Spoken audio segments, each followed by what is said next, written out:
હવામાન વિભાગ દ્વારા ભારેથી અતિ ભારે વરસાદની આગાહી વ્યક્ત કરવામાં આવી છે અને તેના પગલે સંઘ પ્રદેશ દમણ અને દાદરા નગર હવેલીની પ્રશાસન દ્વારા મહત્વનો નિર્ણય કરવામાં આવ્યો છે। સુરક્ષા અને સાવચેતીના ભાગરૂપે આજે પ્રદેશની તમામ શૈક્ષણિક સંસ્થાઓમાં સત્તાવાર રીતે રજા આપવામાં આવી છે અને આ આદેશ અન્વયે તમામ આંગણવાડીઓ, શાળાઓ, કોલેજ અને તેમજ શૈક્ષણિક સંસ્થાઓ સંપૂર્ણપણે બંધ રાખવામાં આવશે। પ્રશાસને નાગરિકોને સુરક્ષિત રહેવા માટે અપીલ કરી છે। વરસાદના કારણે સર્જાનારી કોઈપણ કટોકટીની પરિસ્થિતિને પહોંચી વળવા માટે સંઘ પ્રદેશનું તંત્ર પણ સંપૂર્ણપણે એલર્ટ અને સજ્જ છે।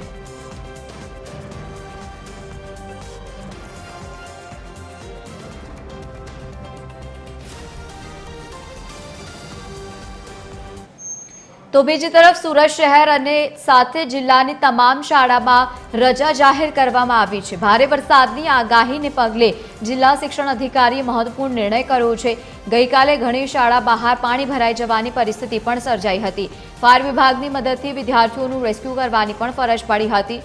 હાલ વિદ્યાર્થીઓની સલામતીને ધ્યાનમાં રાખીને જિલ્લા શિક્ષણ અધિકારીએ આ મહત્વપૂર્ણ નિર્ણય કર્યો છે।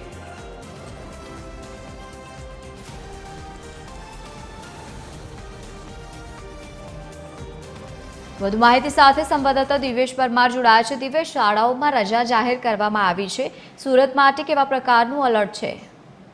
બિલકુલ જે પ્રકારે હવામાન વિભાગ દ્વારા ભારે વરસાદની આગાહી કરવામાં આવી છે અને તેને જ લઈને સુરક્ષાના ભાગરૂપે સુરત જિલ્લા શિક્ષણ અધિકારી દ્વારા નિર્ણય લેવામાં આવ્યો છે કે તમામ જે સુરત શહેરની અને જિલ્લાની શાળાઓ છે તે તમામ શાળાઓમાં રજા જાહેર કરવામાં આવે।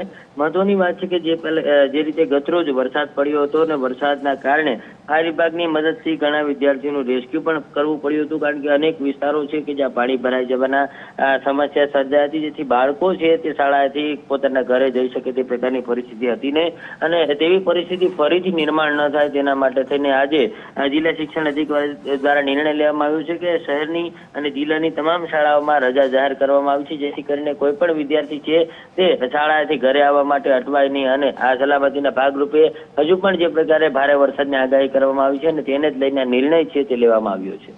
બિલકુલ દિવેશ, આભાર સમગ્ર માહિતી સાથે જોડાવા બદલ। તો ભારે વરસાદને જોતા જિલ્લા શિક્ષણ અધિકારીએ પણ નિર્ણય કર્યો છે।